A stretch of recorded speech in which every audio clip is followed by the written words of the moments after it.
Hey guys, how's it going? Welcome to episode 20 of the DT podcast. I'm joined by my buddy here, Trihex. Today we have lots of things to discuss. How you doing, buddy? Abs. I'm doing fantastic actually. Hey, wait. This is actually episode 20. Wait, is that not right? Well, no, that's an important thing because we agreed like freaking 16 episodes ago that at episode 20 we had to like come to the ultimatum. We had to come to, dare I say, the end game and figure out what the hell are we doing with this damn podcast. Welcome to the last episode of the DT podcast, I guess, is what Trihex is trying to say. This is No, how I many was going episodes to. my D&D campaign lasted, so do we have some foreshadowing going on here? I don't know. I don't know what we're doing. I kind of like where we are now, but I know we don't really have a strong focus still yet. Like I'm comfy, but I'm not. I know we could do better if we could figure it out. So I don't know. I thought it was important to bring up the like a well written series. Mm-hmm. One kind of like one with like deep intricate political alliances and stuff like that. I figure like a well written series we should play back to the earlier continuity of our prior written episodes. Like kind of how Game of Thrones does. Well, we'll have a meeting and we'll discuss that sometimes, I guess. Because, yeah, like No, you said, I'm still not sure exactly. Whatever. damn, We do what we do. I was poking you on that Game of Thrones season because we didn't talk about this. We I'm not season getting eight. baited into spoiler topics again. And you haven't watched Game of Thrones, so that's literally the only thing we could talk about it. So, you know what? Well, the difference is like it's done now. It's resolved now. Anyone who's mad about spoilers now is just like whatever. I just thought maybe you had like a quick little like 1 sentence quip over like season 8 being, or the series finale has now happened. The dust is cleared. Have you seen Anyone who's John Wick 3 yet? No, I haven't seen 1 and 2 either. Check your DMs. But check my. Are you serious? Yeah, I spoiled it for you. I can't wait till you open it. Oh my god, dude. No, but I could have saw it over the weekend on the Artifact Directory. It's kind of like the world's most powerful grocery store. They had everything there. It was Avengers Endgame and Infinity War and. Fuck, we should have. And John. I'm adding that to the topic list. Oh, actually, no. I added it after I added it in there. But yeah, we Aftermath Artifact Directory is on my on my list as well.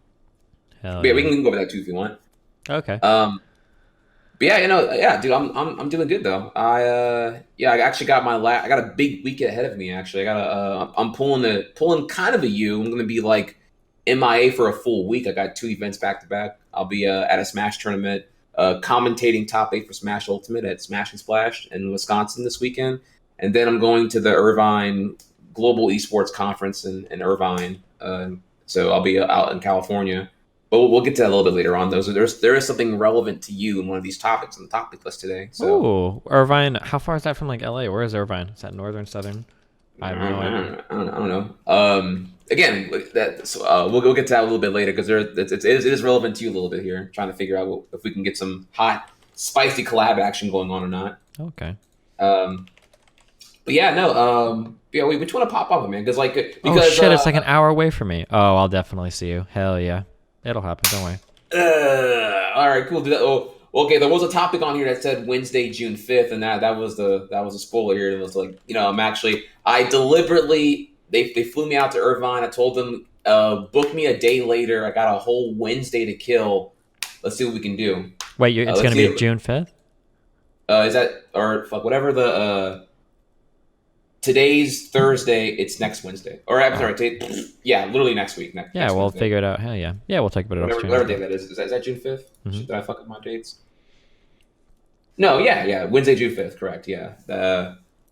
That's damn free. The Irvine Esports Conference is is Tuesday, so I have that entire Wednesday to kill. Mhm.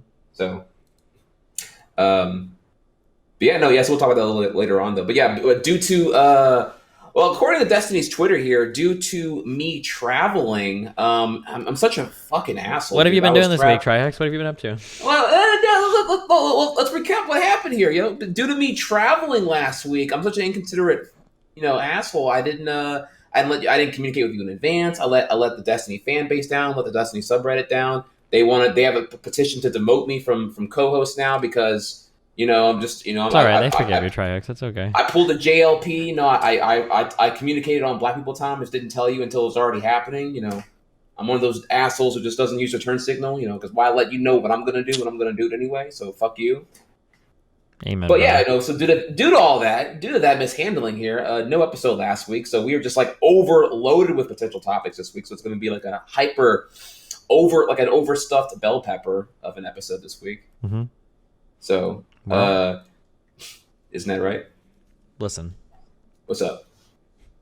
I didn't come here to get slandered by you, okay? I came here for a comfy Oh my episode God. of the DT Slander podcast. requires I've been getting like, hammered from all sides of the internet over the past few days. You come well, here maybe with this that his fucking old bullshit. nuclear ass takes about capitalism. This wouldn't be going on right now.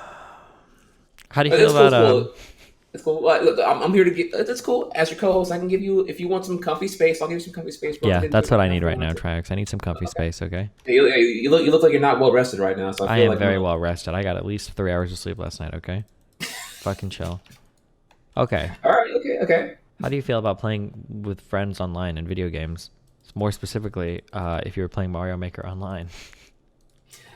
Dude, that about gave me erectile dysfunction, dude. I was like, are you fucking serious, dude? Like, So Nintendo has like my a God. history of like doing like horrible anti-consumer dumb fuck things apparently, where they're like completely out of touch with like their consumer base, right? Oh yeah, very much so. The two most familiar things that I'm with, or the two things I'm most familiar with are do you remember the great fucking Nintendo apocalypse on YouTube like a few years ago? This is whenever like Nintendo kicked in the thing where they just like Nintendo of Japan would relentlessly content ID tag every video ever that had anything visual or looping audio of any of their games. Period, Yep, that right? any speedrunner, basically anybody that's trying to upload any gameplay online had their shit claimed by Nintendo, and it took like a massive fan. Don't forget the full context here, Yeah. though. And they also, but at the same time, debuted the Nintendo Ambassador Program, where you can join their platform, be an official Nintendo partner, but it would be a 60-40 split on all revenue across your entire channel. And under that program, you wouldn't get demonetized for using their stuff. Yeah.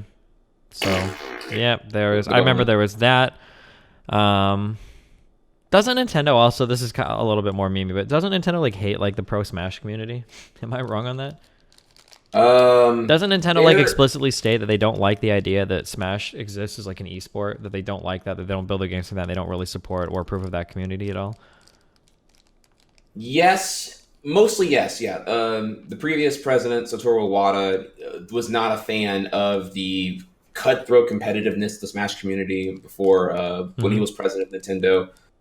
Things have kind of softened up since then a tiny bit. You've seen Nintendo co-sponsor a couple of tournaments, but in the very small, very small like involvement. They don't like broadcast anything. It's kind of like all they do is like, I'm guessing for some amount of compensation to the tournament organizer, they will put like, I don't know, Splatoon 2, or they'll have like a Nintendo booth there to like flex Nintendo products. But yeah, nothing crazy. They don't contribute to the prize pool. They don't make it a sustainable esport. I was probably comparatively, Smash players make fucking toothpicks and dirt and crumbs compared to other esports organizations. Well, the fighting game people in general are pretty underpaid compared to other esports, right? Because they kind of remain so small. I would even say, well, yeah, a lot of FGC does not make a lot of money, but if you play Capcom fighters, Capcom and NetherRealm, I'm saying right, NetherRealm, the people who make Mortal Kombat, they do contribute to their prize pool. So if you're a top 1% of Mortal Kombat or Street Fighter, you can make a pretty good living. Sure.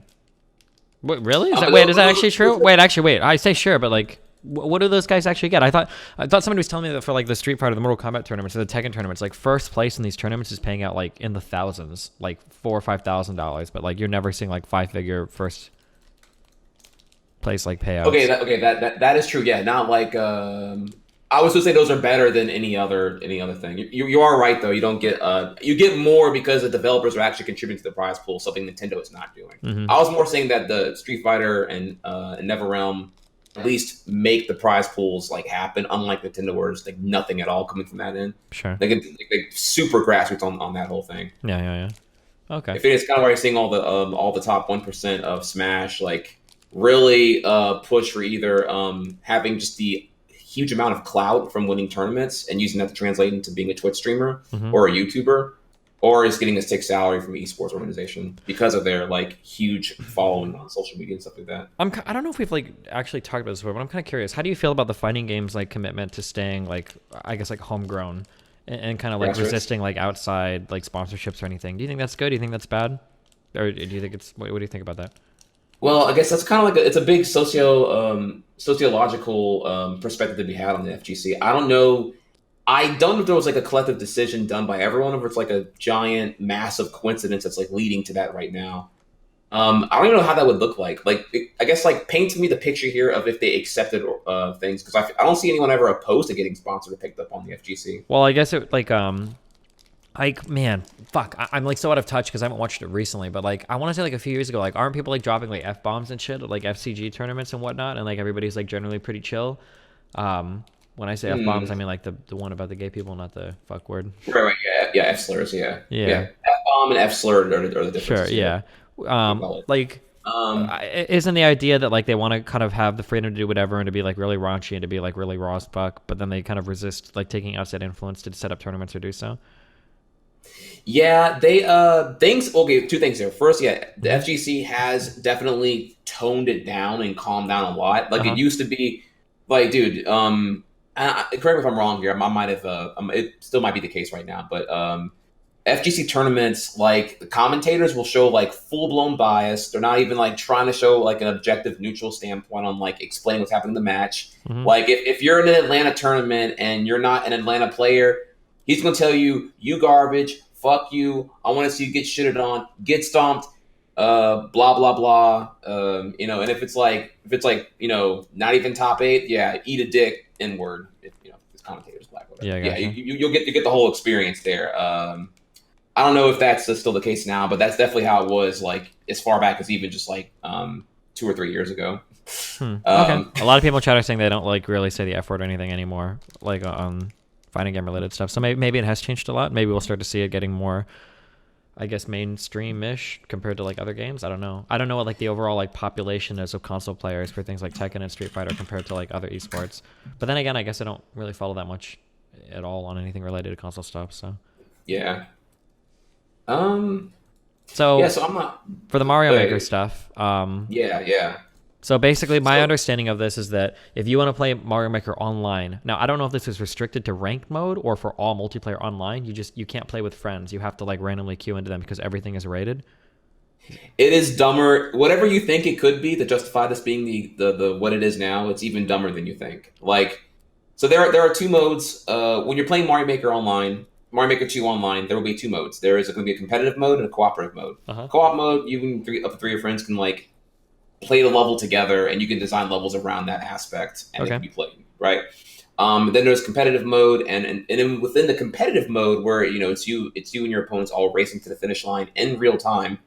You can have a ranked and an unranked mode, and the implication it seemed like there would be that when you do ranked mode, you can't pick your opponents, because if you could, then you can coordinate winning and losing and have that manipulate the thing, right?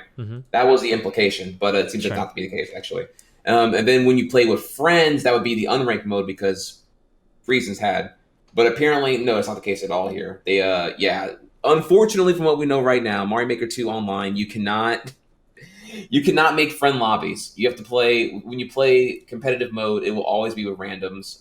Isn't this like an incredibly trivial problem? Can't you just make like a ranked MMR, or say that when you're queuing with multiple people, it like weights your MMR? Like, I feel like there are so many solutions to this that can be implemented server side that don't have to prevent you from queuing with your friends. Like, yes, no, and that's what's so frustrating about it. There's everyone's mad about it. There's no reason to lock out the possibility of friend lobbies. This huge nerf for streamability of the game. Like, that was going to give like an unparalleled longevity to being able to like, it was like, I don't know how to really word it here. This doesn't even exist in Smash Brothers. The new Smash, you can make friend lobbies and play with friends. Like, I don't know why you can't queue up with friends in this game. It's absolutely bonkers and stupid. Because like now it's like weird, because it's like the motivation for this is like like protecting the integrity of competitive online Mario Maker. Like, is this something where like people brag about like being the #1 rated, like, oh, I'm top 100 on the Mario Maker ladder list? Like, is this really something that needs to be protected so much like the average kid can't like queue up with a friend? Like, hey, like I'm 12 and I bought Mario Maker and I want to play with a friend, and they're like, dude, you're fucking the whole ladder up, kid. Like, what the fuck? dude, it's so frustrating. It's so just make friend lobbies unranked. Who the fuck cares? No one cares. Like you poll anyone, they're gonna tell you you want A or B. It's like, dude, just make it fuck the thing anyway. No one's gonna care about that shit. Mm-hmm. I don't know. It's super frustrating, and it's even more so now because we live in a world where we have to pay for Nintendo Online service. So it's like just a massive ball drop. Mm-hmm. But is that now, a dog that nose front, sticking out behind your green screen? To it your is, right yeah. behind you? Is that just a dog's nose just barely peeking? Yeah, that's I have the window I'm open, so I sorry. have the green screen on. That we don't see the annoying reflection. It's fine. I just like see his Sorry nose about just that. like peeking out there. It's very funny. Anyway, yeah. So I mean, not too surprising. Just another long list of dumb Nintendo fucking moves. But Super abysmal all around. I'm really hoping the outrage will cause them to reconsider because I know they can fix that shit. It's super fucking dumb. mm-hmm. Now, as far as why it happened, my speculation is that Nintendo, being very insular as they are, because it's a Nintendo Japan developed game, Mm-hmm. I'm guessing they just view online a whole different way out in the East compared to the West. It's the only thing I think of.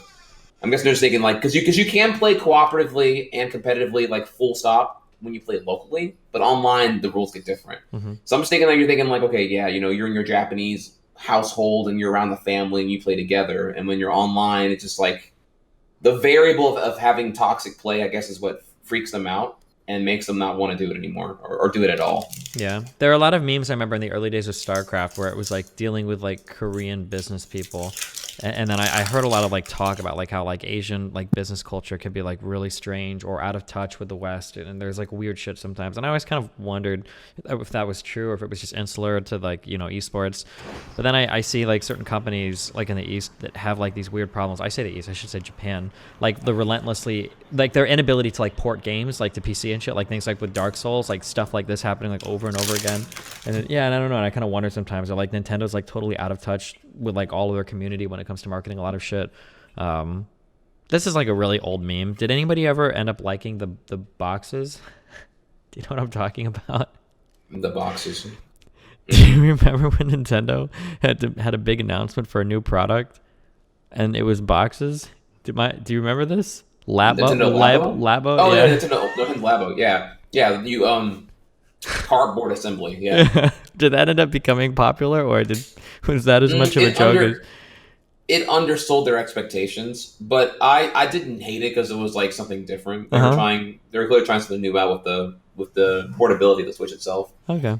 When you build the thing, the tech demos that the games you would play using them, whether it be like driving a little car that you make using the Joy-Con or making a piano out of the Switch, those were they range. Most of them are mediocre. It's like it's like a music for 5 minutes and you're kind of bored of it. There's not really a lot of depth to it itself. Sure. But building it was the real fun part. Building it actually was really fun, and that's a real problem. For $70 for these like cardboard kits, you got mostly a one-time experience out of it. It was a unique experience, but you only get like building. It's like building Legos. So if building it's the really fun part, and then after that, unless you're like 5 years old, you're just like, yeah, okay, and you move on. Okay, gotcha. Interesting. But yeah, the price tag was pretty steep though, to say the least. I'm sorry. I don't know if we've had this episode yet. I always have I've got like a whole bag list of like really random fucking complaints about Nintendo. Stuff that like just always irritates me. Please, okay. If you well, since we're fucking firing them off, here's 2 more, okay? I always feel like Nintendo, you know how like some people like try to be like edgy for the sake of being edgy? Like they're not actually edgy, but they're just like, oh, like I just want to do something that's going to be like so fucking edgy because that's the kind of person I am, right? Mm-hmm. Why the fuck is every new Nintendo controller so fucking bizarre? Is there a reason for this? Like, a lot of them end up kind of working, I guess. But, like, what the fuck? Okay, so let's bring it back here. I can defend, or I can elaborate on each one you may have complained about. So first, N64, that one was very radical. There was no agreed direction where to head and how to navigate 3D space. If I recall correctly, the N64 controller came out, and then Sony updated their first gen controllers to add the DualShock dual analog sticks to them. So they kind of like saw what Nintendo did, which Nintendo did like with no guidance prior, and did their thing. So I look at that as like a okay, but like even navigating 3D space, why would you make a controller that requires you to have 3 hands to use it? it was options. The emphasis had been on the D-pad as a controller prior to the 3D space being like a tangible thing to be done constantly. So they didn't want to abandon the D-pad in its entirety. So it wasn't meant for three hands. It's meant for the option of A or B. Oh, okay. So it was like a 2-in-1 controller. It was like a universal remote for video games. If your video game was 3D, then you get like a... Yeah. Think of it more like, remember when Blu-ray was battling against HD DVD, like in the 2005 era, and people couldn't make heads or tails on what to do, so they just like made dual players for both? It's like that. Like, okay, well, we're going to bet on 3D space, but the D-pad's been the king of controller for the last 10 plus years. So let's not completely abandon the D-pad here. They didn't really know how to integrate the two together here. So they gave them their own specific left hand, grip or whatever.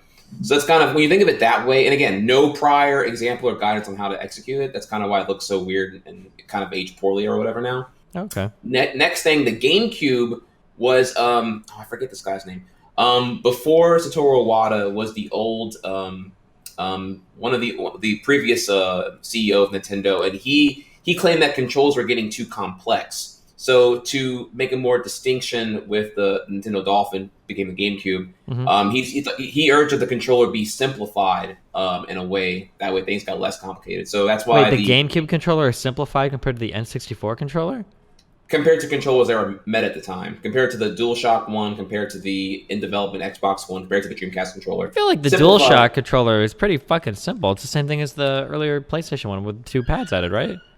So if you think about it now, oh my god, you are. You want to see cuteness here?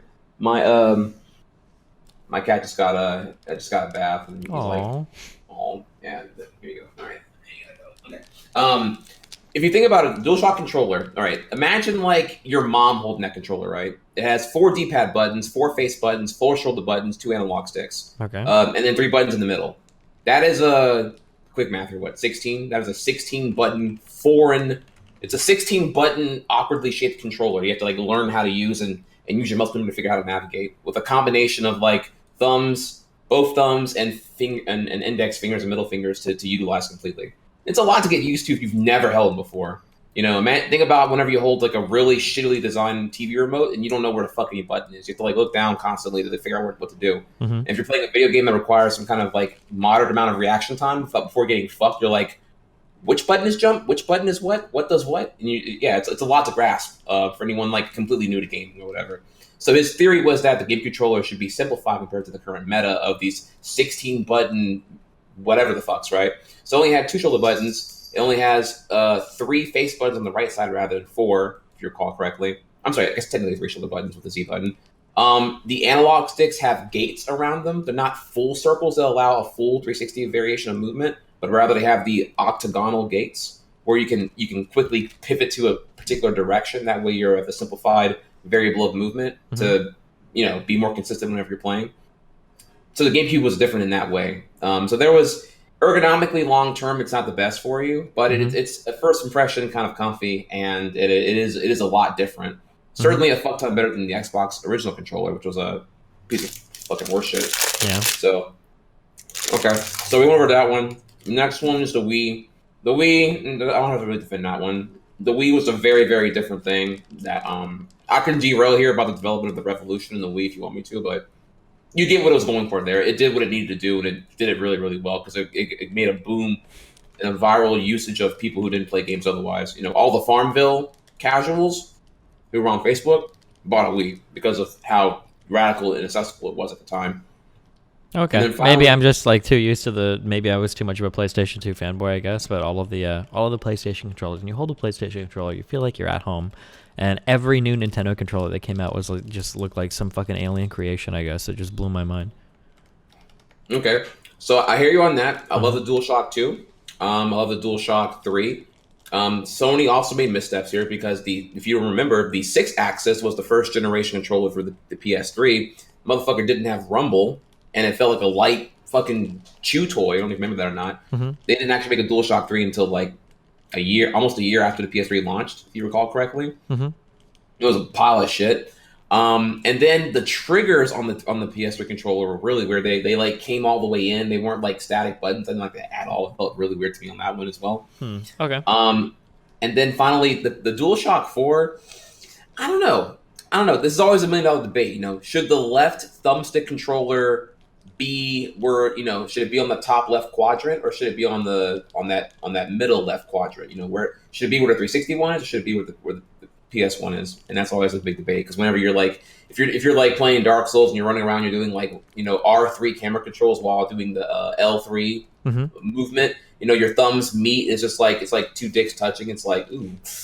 Okay, I don't think the sticks are that close to each other. Okay, here's my final random ass Nintendo complaint. Okay, you can't defend this one. Okay, you can explain your way out of controls all you want. You can't defend this one. What in the fuck? What in the fuck is up with the naming scheme of their goddamn handhelds? And of all of their fucking consoles. Okay, this is an impossible to defend fucking paradigm. It's terrible.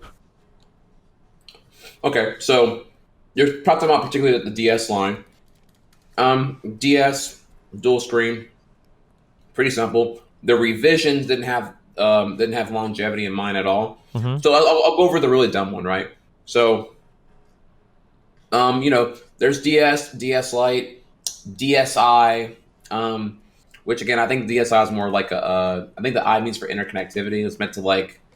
I forget what the DSi did different than the other DS models, but you don't care about that. Let's move on to the important one here. New 3DS and then new 3DS XL.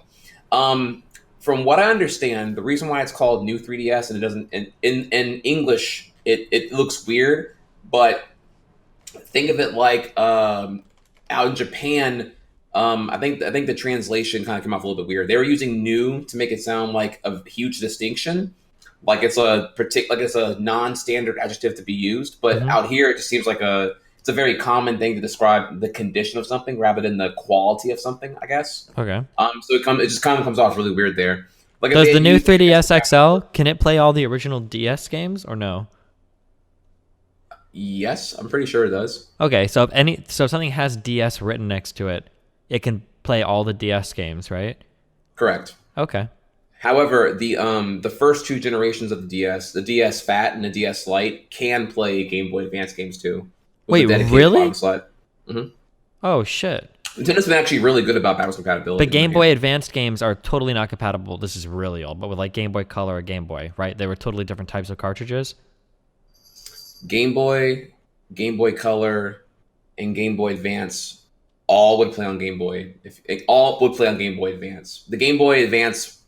Each generation could play the previous generation. Could it? Were they? I thought the Game Boy Advance cartridges were totally different. I might be wrong on that though. They were, but they would fit in the slot.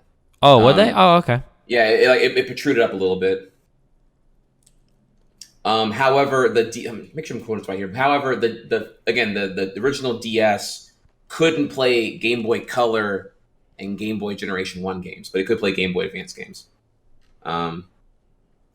But it would stick out quite a bit though on the Game Boy Advance. So Nintendo's been really good about that. Why is it that sometimes they have a console, and then when they make they went from why do they have like the Wii U from the Wii, but then they go like GameCube to why did they make like an extra Wii, like another Wii, but they didn't make like a Nintendo 64 too?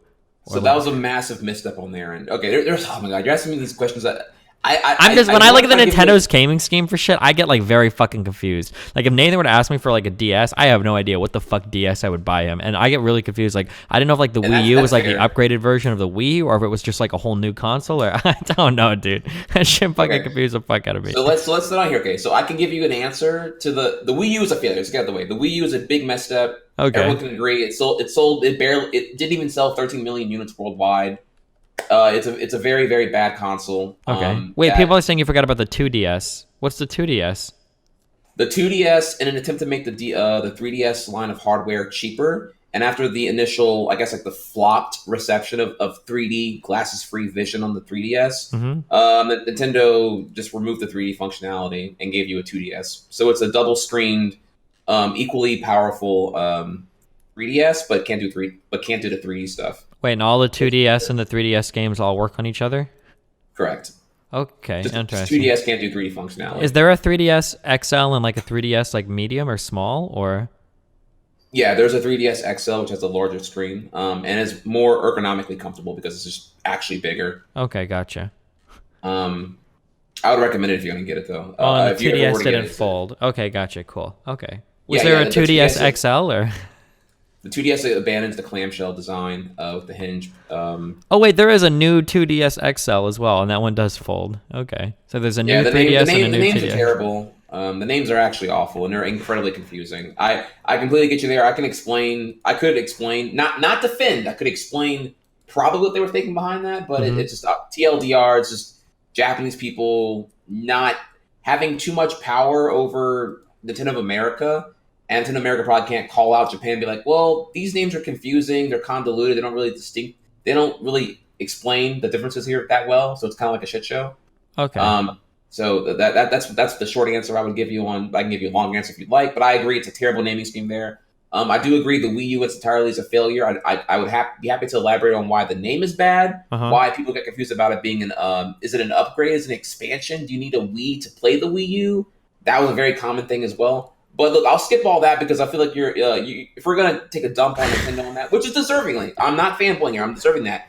Call out the other bullshit though and talk about motherfucking Xbox One, motherfucking Xbox 360. Talk about these horse ass fucking names right Okay, here. I can actually give. This was I don't know if this is real, but this was the best explanation I heard for how fucked Microsoft was, and I will always be sympathetic towards this explanation. When the Xbox came out, shout out to the original Xbox controller, by the way, Shaquille O'Neal. I'm sure it really appreciated being able to finally play a console. Yeah, holy shit. I guess, yeah. The original Xbox, do you remember which Sony console it competed against? The Xbox OG, yeah, the PS2 Yeah. came out in So November 2001. Microsoft was in a really shitty spot where they could never call the next Xbox the Xbox 2. Because then you would have the Xbox 2 competing against the PS3, the Xbox 3 competing against the PS4. Like, I don't know, from a marketing point of view, it's like Sony's ads like would write themselves at that point, you know? So I heard that like Microsoft was in a weird spot where they basically had to do some crazy out there naming scheme for every after every subsequent Xbox, because they couldn't just use the number due to the fact that Sony was always going to be one ahead. This is true. You're not wrong. Names are still awful though. Names are fucking terrible. I guess. I mean, I don't know what you would call them. Maybe Xbox Advanced or something. The 360 kind of like I'll let that one slide because there's like a reason behind it. Wait, Xbox was there? 360 What was the reason behind it? Xbox 360 is called 360 because it is the entire, what are we gonna call it, the full circle of your entertainment hub. Of the Red Ring of Death? Oh, sorry. One of mine. In theory, red rings on me. it's more than just games. It's games, it's movies, it's music, it's the Zune Marketplace, it's the Xbox Live Arcade. It's your hub for everything. Your one-stop shop. Okay. DVDs, even HD DVDs, all of them functionality of the Xbox through the power of X gives you all that there. That's the idea behind it. But clearly that didn't pull out here because Netflix came in and took a massive. The rise of Netflix took a massive dump on the competitive viability of the Xbox movie marketplace, music marketplace. Steam continues. If you don't recall here, actually, in the late 2000s, Microsoft was really particular about making sure that nothing could be cheaper than $20 on the Xbox Live Arcade. And you may recall here, Valve wanted to push updates to Left 4 Dead 1 or 2 on the console. And Microsoft initially opposed them doing that. Like, whoa. You can't get free updates. You're making us look bad. You better charge that. You better charge those free updates. Fuck that, dude. And that's whenever Gabe was like, Microsoft's a fucking joke, and went over to Sony and then ported everything over there because they allowed him to do as he pleased. But anyways, though, Xbox One is just like, dude, like I used to call the Xbox, the first generation Xbox One, just a number one distinctive or whatever. And now they call the third one Xbox One. It's like, fuck, dude. Now What is the next Xbox going to be called? I don't even know. Fuck. I don't know. The X fart. I don't even fucking know. Damn. The X Force. I don't know whatever the fuck you want to call it. Did the next box? I don't keep on my console shit at all. So help me. Did the Steam box ever do anything? Do people play that? When you say Steam box, you mean the Steam Link? Or are you talking about like those Steam? Wasn't a long time ago, like there was like this huge groundbreaking fucking change that was going to change up everything, and it was Steam selling a console, and it was supposed to be like this huge fucking thing, and it was called the Steam box, and they made a controller for it and everything that was like revolutionary, and I thought Did anything come from The that? control, okay, so the controller happened. The Steam controller did happen, where it has like 2 track pads to simulate, I guess, like kind of like mouse movement, kind of sorta. Okay. You'd be able to slide your thumbs across and like kind of aim like you would on a PC shooter a little bit. That happened. There, when you say the Steam box, what it was like it was a bunch of PC vendor partners that would like make Parts and decent spec, all-in-one boxes that were like comparably priced to comps at that time, but not really. Like the entry level ones were like really shitty because it was like $500 that would like not get you. You can build a way better PC. When you got more in the $800 range for those like PC set boxes, that's when they seem more competitive towards what you're getting the bang for your buck for these off the shelf parts all put into a one shell. It didn't really take off because I felt like because again it was Valve partnering, or I guess Steam partnering with the PC vendors like Alienware and other people, and it wasn't them like going full in on manufacturing them themselves. It seemed a little too hands off to be like a solid execution on it, I would say. Okay. So yeah, it didn't really take off. It was but that didn't matter though, because as you've seen here, the PC market's been like blowing up over the last 10 years anyway. So it didn't really matter. Are we at a point yet where people have like slowed down on buying like CPUs and shit? I remember like maybe fucking 10 years ago, should I say? When like the dual core started to become popular, like every new CPU that came out, I'm really curious, I guess, on how sales are in consumer markets. Like every new CPU that came out, you had to have it. Like when the E6000s or whatever, the dual cores were out, you had to get that. When the Q6600s came out, you had to get those. And then when they started to release, like, was after the Q6600, was it Sandy Bridge? Like the 2000 series came out, you had to get that. Then you had to get Ivy Bridge. Say actually, that's where we are right now, in my opinion. I think. You think people are still buying every new CPU? Because it feels like right now you could be running like a Haswell chip. Like if you've got a 4770 or 4790K in your PC, you're probably still okay to game on it. Dude, my dedicated gaming PC, I have 2 PCs, is still running a 2011, is it 2011, 2012, Sandy Bridge i7. A Sandy Bridge, so like a 2600K or something? Yeah. Okay. And I'm still banging it out. Obviously my GPU's been changed since 2011, but like, yeah, I'm still rocking that. And I'm good to go. Yeah. Obviously the advantages that come now with these like newer chips is like they can turbo boost better. They can if they're an Intel, they can what is it here? Their energy consumption's a lot better. The innovations in the last, I would say, almost 10-ish years now has been mostly in. There has been slight incremental boosts in power, but nothing like to write home about. It's really more about the power consumption. So it's more relevant to laptops where lithium-ion battery advances have been very stagnant, but consuming less power has been the new improvement to make batteries better. Yeah, it's insane that for like $1,500, I think you can buy like gaming laptops, like 6-core CPUs and shit that are more powerful than what you need for like a lot of gaming stuff today, it seems. But except for maybe playing like the massive like AAA releases with like the big multiplayer shit or something. Yeah, I'd say $1,200. If you can do $1,200, your options for laptops opens up a lot. $1,000, you have to scrap a little bit. $1,200, a lot of options because you start talking about the Dell XPS 13 and things around that end. And then if you want to get $1,600 plus, you can start looking at like some pretty impressive gaming laptops.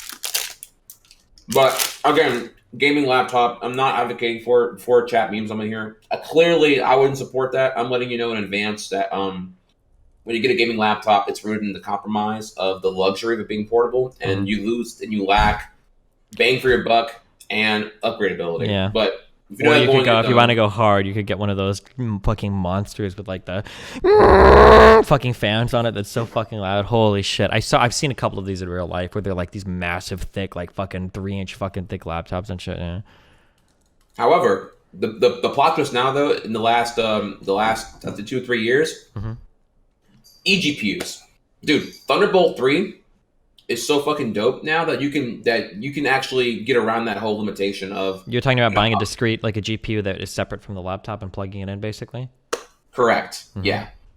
Now that Thunderbolt 3 does was it 40 gigabits per second on data transport, we're now getting to the point where you can actually like genuinely have the graphics card separate from the entirety of the integrated PCI slots of the motherboard. And so you can just like, you want to buy a GTX 2070 and slap it in an external shell, Thunderbolt 3 to the laptop, boom, not the most portable friendly thing in the world, but you do have, upgradability. You can just slap any off the shelf GPU within reason in there. Mm-hmm. So, transparency though, I have not personally done that. But you could do that if you want to. So you have what I like about it too is you can kind of get you can get a powerful thin ultrabook and just like have your GPU enclosure, in a special suitcase. And then, when you want to be light and portable, do your thing. When you want to game heavy, just plop it out and then, fucking plug in all your shit. Yeah. Crysis 3. It's not a lot of shit actually, believe it or not. It's because Thunderbolt 3 can do data, power, and video or whatever. You can just you can have one cable from your eGPU, like plug in your eGPU to the wall with the AC adapter, and then have the Thunderbolt 3 cable go from the eGPU right to the PC or to your laptop from the Thunderbolt 3 slot, and that'll give everything it needs: power and data. You don't have to have like a fucking tsunami of cables. Yeah, okay, maybe that's nice, I guess. Yeah.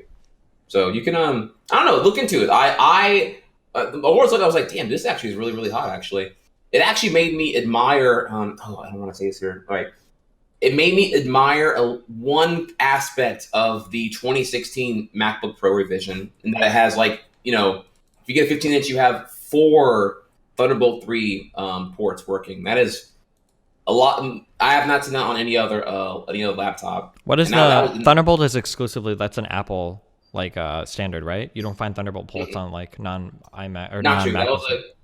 If I recall correctly, it was a collaboration with Intel to develop it, but no, it's not exclusive. You can. There are other Windows laptops have Thunderbolt 3. Oh, really? Shit. Yeah. Just that they at most, from what I've seen, usually have 1 or 2, not 4. I'm thinking of Lightning. Sorry, it's fucking names. Yeah. Lightning is that's cool. Yeah, Lightning is that. But yeah, that's it's pretty cool though when you see what it can do. I mean, dude, it fucking takes a massive dump on USB 3.0 over speeds. It can pass power and data at the same time. So wait, have to, have Thunderbolt 3 looks like a USB cable.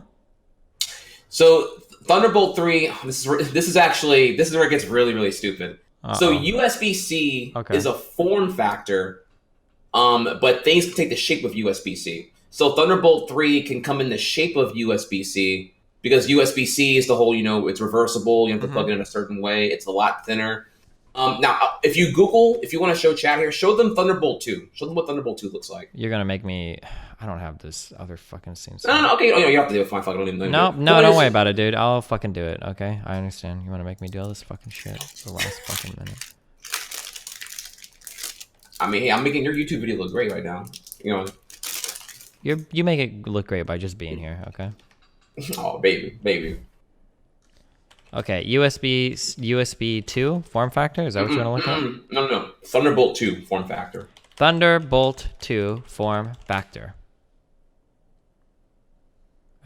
I got a lot of stuff coming up, but I legit don't know. Thunderbolt 2 cable. Okay, Thunderbolt 2. I'll do it for you. Let me fucking. Okay, Thunderbolt 2 cable. I brought a whole bunch of cables up.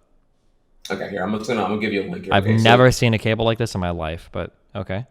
Okay, I'm gonna link you this in the Discord, and you can just. I can't click things from my Discord. I'm sorry. Okay, I'm gonna link it in the motherfucking in your. Yeah, link it in the chat. Your Twitch chat, but you never fucking read them. I'm linking your goddamn Discord or your Destiny GG chat. There you go. Oh yeah, that's what we're looking at. Yeah. Okay. That right there, it's not reversible. It's the top is square, the bottom is like octagonal with a little indent. That's the Thunderbolt 2 form factor. Thunderbolt 3 does double the speed, going from 20 gigabits per second to 40 gigabits per second. Okay. But it's a lot thinner. Oftentimes you have ports this big, it's a throttle on the possible thinness of a laptop. So USB-C, reversible both sides, it's a better form factor. Everyone can agree on that it's a great form factor. It's strong. So you take Thunderbolt 3 and just make it in that shape. So now, is USB here is complicated. So for USB-C, Thunderbolt, Jesus Christ. Okay, holy fuck. I feel like I'm a fucking boomer now.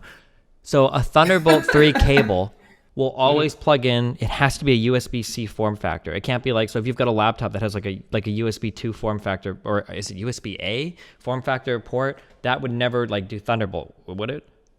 Correct. Okay. All right, it gets really dumb here because you can have USB 3.0 or even 2.0 in a Type C form factor. You know, where it has different speeds, different throttles. Mm-hmm. What distinks a particular Thunderbolt port is that it's going to have that Thunderbolt logo you saw in that cable you showed there. It'll have that next to the port. That's how you know it's Thunderbolt certified. Wait, And well, now I wonder if does my Razer laptop have a Thunderbolt port?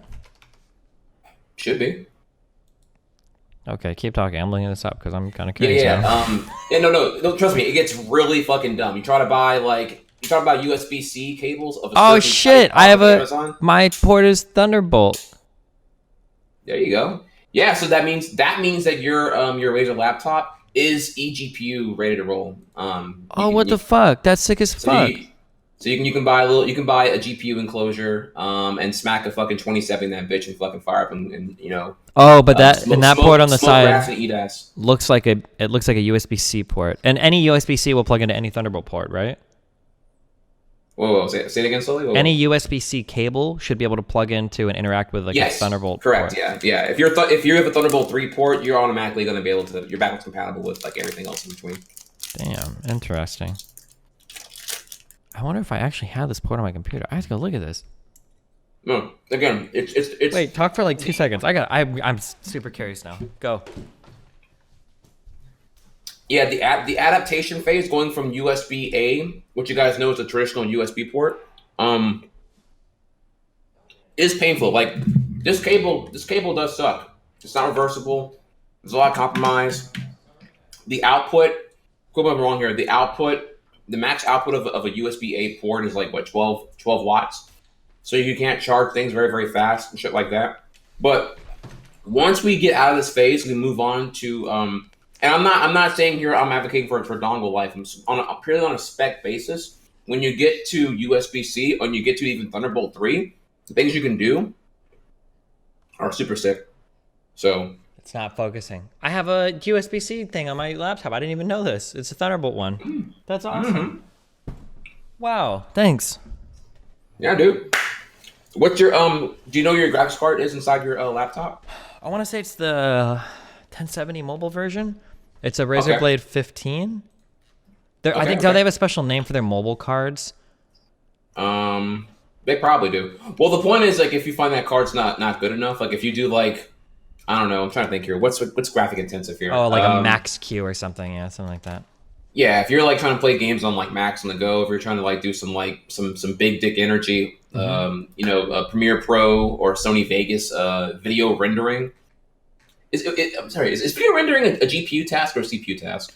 I think generally video rendering, I think is if you're like doing like render farm shit, I think it's usually GPU because it's like a highly parallelized operation. I think. But I think you can also do it on CPU as well. I think it just depends on the software you're using. But the answer I'm getting here is both. Sure, yeah. I'm getting both. Well, either way, yeah, it definitely won't hurt to have more muscle on that end. So so you can do that. Mm-hmm. But yeah, no, it's pretty cool. And then, dude, it gets even better here. It goes, look, again, I was the more I read on it, the more I was like, oh my god, dude. And the fact that Apple had 4 of these motherfuckers on as their sole IO on the MacBooks in 2016, when most laptops back then had at most 1, they had 4. Yo, that's pretty cool. I admit though go ahead. Sorry, what? Let's say that I bought a second 1070. Wait, can you SLI the 1000 series and beyond anymore, or did NVIDIA basically get rid of it?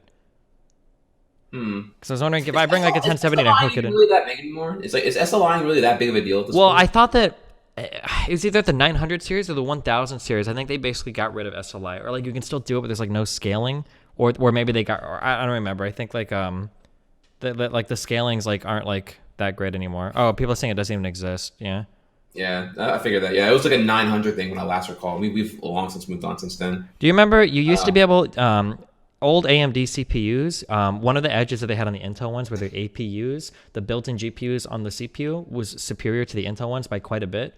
But they actually had they had equivalents in the GPU markets. I remember you used to be able to buy certain AMD GPUs, and you could actually crossfire those with the APU on your CPU. Did that make any sense? No, yeah, I remember this. This was a thing they flexed a lot. Yeah. That was pretty funny. Yeah. Actually, you know what's funny? The only reason I didn't go AMD on my my first build was my friend who was like a savvy PC, custom Hmm. PCMR person. He was already on Intel, so he was just like, "Look, I know how to build Intel, and I can walk you through it. So you should go Intel." Hmm. So I was my first Tango was very influenceable because my friend had already had an Intel build and walked me through it. Yeah. So that's the only reason. That's the main reason amongst others. I've never gone AMD on a build. Yeah, it would always be Uh, like really frustrating arguing with like brand loyalists back in the day that would like be hardcore allegiant towards like one or two brands. Oh god, it was so or fucking cringe. It was like fucking like the capitalist like, oh, I'll defend this brand to the death, and it's like, damn, are you getting of paid to like course, shill that hard for Nvidia or AMD, dude? What the fuck is wrong with you? dude. Holy shit. Do you remember? Wait. Pause here. I'm really loving the PC talk. 'Cause Hmm. that's what. But you're bringing the thing here that reminds me. Do you just go back one console generation? Go back to PS3 360, right? Hmm. Do you remember how much butt hurt, how much ass pain there was over AMD. Final Fantasy 13 coming to Xbox? People lost their shit. It's no longer a PlayStation game. What the Uh, fuck? Devil May Cry 4 coming to Xbox. Oh my god, fucking Capcom fucking over Sony, man. Fuck the X Bros, man. Just I don't know if hmm. you remember that. I remember those being like fanboys were absolutely out of control. It almost seems comically dumb now to look back on that, but the ass pain was Hmm. through the fucking roof, dude. I can sympathize a little bit though, because with consoles, like like a big part of the sell of a console is literally console exclusivity. So like if you lose that Right. exclusivity, you're literally losing. Like if every game that came out on PlayStation was available on PC, like well fuck, why the fuck would you buy a PlayStation? So I can kind of see people getting ass pain over it, but yeah, it's pretty funny how like the console allegiance is so crazy. hmm But back to the eGPU thing. Yeah, it's pretty cool all around. So just yeah, you can and it's backwards compatible. You get 40 gigabits per second plus data, video, audio, all can go through there. It's pretty awesome. And then when you look into it further here, the eGPU market, it's a young market right now, but it's blowing up at this current time. Hmm. And I've seen some really fancy eGPU enclosures that not only can do the whole like put your card in there, make it look cool, have LEDs, rice it out, little tuner window that way you can see your cool GPU doing its thing. Hmm. But also it can have a USB hub as well. If you're so you can plug in all your USB A shit into the eGPU itself. So like some of them include like a four port USB A, the old school USB slot, a 4-port USB A hub into the thing, all through the Thunderbolt Damn, cable. interesting. Yeah, so it was pretty hot, man. That means you can just like whip out your second cock, your eGPU, and just like throw a monitor or two or three or four if you have like a big dick card or whatever. Hmm. All to the GPU. You can plug in your keyboard and mouse, USB A into the hub itself, and just have only one cable going to the laptop, and be like, yo, shit, it's pretty sick. So you can build like a pretty powerful like docking station if you wanted to. Sure. Just take your laptop and just go and just plug in that one cable, and off you go. Okay. Pretty- We got to So move on to the second topic, okay? yeah, I'm sorry about that. Yeah, yeah. You I just realized we've been on the first one for an hour. been flexing. Second topic here. I don't Real know quick. if it's yours here. E3. Give me like the one thing you're looking for from E3. This is an easy one for me. What's the one big thing you're looking forward to from E3? Looking forward to. I don't know if I look forward to much anymore. I mean, I guess more Mario Maker details is my main thing here, Mhm. but that's a boring answer. Curious about is really the Final Fantasy VII remake. Fuck, don't steal my answer. I want to go first section. Never mind. Okay, I can't wait for the fucking. All right. I don't give a fuck. I want that Final Fantasy VII remake. I'm hype as fuck about it. I don't care if the game is fucking horrible. I don't care if there's like DLC that you buy to revive Eris for $29.99 or some dumb fucking shit. Oh my god, dude! Oh, one. Rewrite the plot for $29.99. That'd be awesome. I wouldn't surprise me, honestly. I saw an interesting discussion pop up. LOL spoilers. Related to spoilers, though, actually, it was whether or not people should be so vocal about Eris dying, or if that's something that should be treated as like a spoiler now.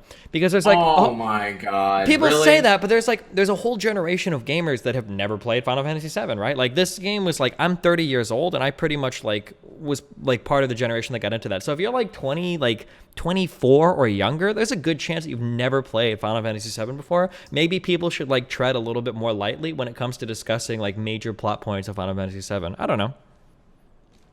I think it's an interesting discussion topic. Okay, all right, it's interesting, sure. So if they remake Scarface and Does he die? Does he live? Is he going to be an epic drug kingpin? What do you have to avoid bringing up the ending from the original movie? I guess it's a little different because like film has always been like ubiquitous in all of society, whereas gaming back in those days was not like what was the overall gaming market? Like, was it even in the billions in 97 when Final Fantasy 7 came out? Like, I don't even know how big the game markets were. Like, they were like way fewer, but now that it's exploded to be like a global phenomenon, there's like legitimately like everybody's going to know like roughly like the ending of like, you know, like what is Rosebud, or like the ending of like major films and whatnot. But for video games, I think a lot of people, you know, would have like no idea, and reasonably so. But yeah, I don't know. But then again, there are like a million memes about like Eris dying and shit, so who knows? Yeah, I would say more. If the spoil of that alone would deter you away, then I think it's more upon the remake effort to make the execution Oh, of the careful! major You're plot making a points. Destiny argument right now. Watch out. Okay, what's the? Oh yeah, I don't think I'm even saying here is radical. I'm just saying if people are going to get spoiled all day long, Uh-huh.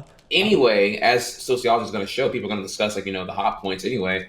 Then if you were remaking the game, it's your agenda to like more make the execution of the known plot points more exceptional now than they were back then. Mm-hmm. Because clearly, her dying alone can't be like a I didn't see that coming. Because clearly, everyone's gonna talk about it. It's gonna happen. So you have to now like kind of like modernize it, make an effort to modernize it, and say, okay, well, Mm-hmm. how that happens needs to be a little bit different, or how it's presented needs to be like an event that you can't miss. Mm-hmm. Sure, if you know she dies, spoilers, then whatever. But how that cutscene plays out and how it looks, it needs to be like an event you need to see, not just be told about. You know what I'm saying? That's what I think you want to aspire to do if you're making the remake. I'm kind of curious if I'm just dropping a poll real quick. Sure. I'm kind of curious how many people have actually played Final Fantasy 7. Wait, have you ever?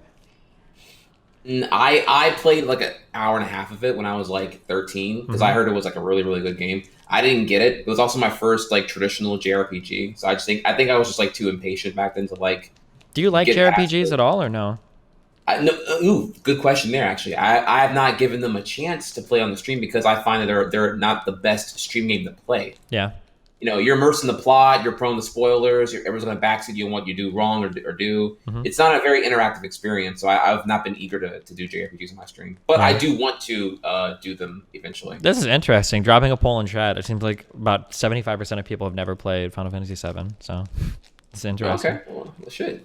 They'd always. But I would, but for example, I would check out the remake though. I Yeah. would check it out because it's like it's convenient now to be part of the meta and like experience with everyone else. It seems weird to me. I guess I don't know because I didn't follow gaming like company politics back then. The Super Nintendo had a lot of RPGs on it, a lot of JRPGs on it.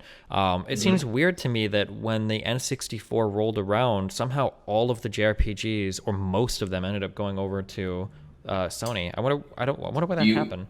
Do you want to know the answer to that? Yeah, I can give you the exact answer. If you Sure. want the exact. Was this involve Squaresoft or what? Go hit me up. So whenever Sony was planning to collaborate with Nintendo to make the Nintendo PlayStation, if you recall this, it was going to be a CD add-on for the Super Nintendo. That project fell apart due to Nintendo not liking that Sony. I'm giving you the long answer. Just fast forward. That fell apart. I'm going to skip a lot of fun, interesting details because it's going to derail it into like another 10-minute rant about some bullshit you probably don't care about right now. So then whenever Nintendo boldly chose to keep using cartridges for the N64, mind you, they had, like a tenth of the capacity of a single CD-ROM. That wasn't going to fly very much with the third-party publishers. Yeah, I they guess that's also didn't true. like here that Nintendo at the time controlled the manufacturing process of N64 cartridges. So when you wanted to like produce a game for 64, you had to contact Nintendo, and they would often tell you like, "Hey, okay, these are the prices for the cartridges. They're expensive, and you have to make a minimum order of like certain thousand of increments, right?" So you just had less control over even the manufacturing the game that you want to make on their console, and pay them a licensing fee for. Comparatively, you can manufacture a CD-ROM with none of that bullshit for again with 10x the capacity for probably a quarter of the cost, if not less. Thinking of storage, did any Nintendo 64 games have like CGI cutscenes, or was it just not possible to store that much data on a N64 cartridge. I don't think I. You were throttled. Textures were throttled for space, and audio was a very expensive thing. I'm not even thinking of like textured like rendered scenes. I'm talking like pre-rendered stuff. So like we would call them like CGI cutscenes like back in the PlayStation days, like fully like pre-rendered stuff. Did any of that exist on the N64? I'm gonna say no. I'm trying to I could think. be wrong. I don't remember. If it was very, very few. Just because again, you're capped on space so fucking hard, dude. If I recall correctly, it might. Fuck, I don't want to make up a number here. An N64 card had, God, what was it, like fucking 16 megabytes? Is that correct, Chad? N64 cartridge storage. And then a CD-ROM was 700 megabytes. Like you had like diddly fuck for space, man. It was terrible. It was a blowout.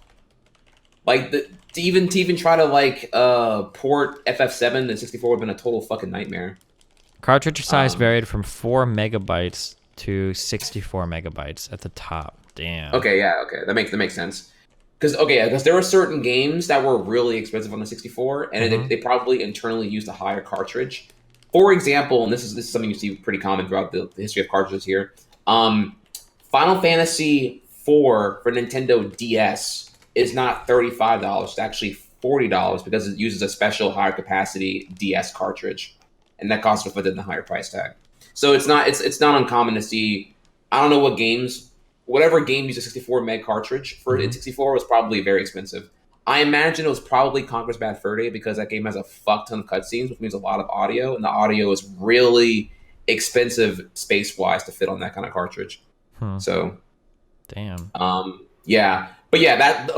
due to the choice to go cartridge, the really annoying manufacturing process that Nintendo kept a giant gridlock on, and the minimum thousands of orders, or the minimum thousands quantity, or what's the word here? Like inventory whatever. You'd have to hold, basically? Yeah. You have to make a minimum order in order to even get them things made. So it made everything a really high risk. It kind of seemed like a no-brainer to just like go for the PlayStation. Also, PlayStation came out a year earlier. PlayStation came out in fall '95, and the N64 didn't come out until August '96. Yeah. So they had a whole year head start, and were doing pretty good, and had 3D graphics to the punch and all that stuff, and was $300. So they had a lot of momentum going into it from the very jump. When those, I remember when those FMVs came out, people were like fucking wetting themselves, jerking themselves off at especially like Sony related stuff back in the days. Resident Evil 1 made people fucking cream their pants over and over again. Did you ever? This is really random. Did you ever play the horrible shit tier game StarCraft 64? No, I saw it at Blockbuster, and I always thought, it's funny. At Blockbuster, as a kid running games, I made so many hard judges off the box art and the back art, and I was like, this game looks dumb. Fuck this game. I didn't rent it, but I did look at it and consider renting it at one point. How bad is it? It was really rough. It was pretty fucking hard to control. Holy shit, yeah. Was it a port, or was it like I want to say it had its own campaign that was like some random side story that isn't really relevant to the main story at all or something, but man, it was hard as fuck to control. But I mean, it's like a meme, I guess. You kind of have to play it. Heard that, dude. Okay, so nothing. So you're not like looking forward to any huge like E3 shit. We've kind of like talked about E3 in the past a bit, where you don't really care much about it as a. Yeah, it's declining popularity. It's declining like industry relevance because you're seeing today. The Death Stranding trailer came out. At least they got leaked. Oh shit! Real quick, I'm sorry. People are saying you did have the main campaign on the cartridge. I'm sorry. Maybe I only tried to play multiplayer with a friend, so maybe that's why I'm thinking of like random side campaigns. I don't remember playing the main campaign, but maybe it did. Sorry. Okay, go for it. Declining relevance. You're seeing all these announcements come out ahead of time. That way they get their own like day specific news cycle. And just in general, you're seeing it continue to like lose relevance, and people are coming to acknowledging here they don't have to go to E3 to get E3 tier coverage of their announcements like they want anyway.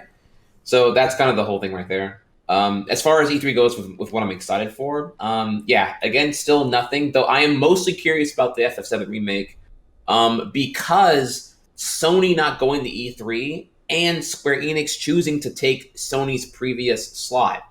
So I believe they're the show closer actually this year. They're the final one. So they're probably going to have a good chunk of detail. Or when you pick, the X Sony slot, means you got some pretty big shoes to fill, right? So I would assume that they're gonna blow the lid off on a lot of FF7 remake.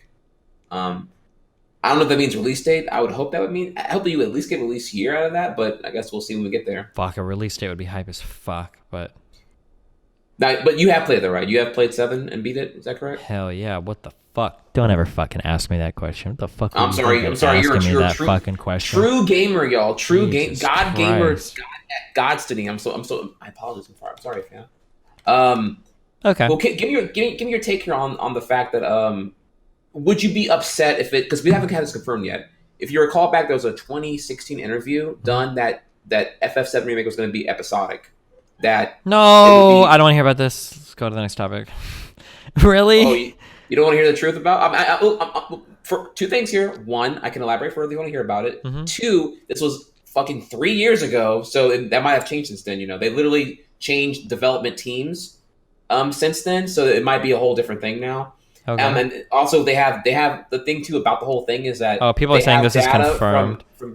They have data from Hitman from Square Enix, the new Hitman, whatever it's called, Hitman 2018 or whatever, was episodic. Mm-hmm. But the sequel to it was not episodic. They released it as a full game because it sold better or whatever the fuck. So it might not be confirmed to be episodic, but I'm wondering here, what's your take on that? I guess like. But it's more like I don't know. Is it going to be episodic, like in that, like to finish the main campaign, you're going to have to buy different episodes, or is this going to be like you can buy like DLC episodes related to the characters or something? I understand it as so the defense I recall, and I'm recalling a recall here, so forgive me, I'm getting the facts are wrong.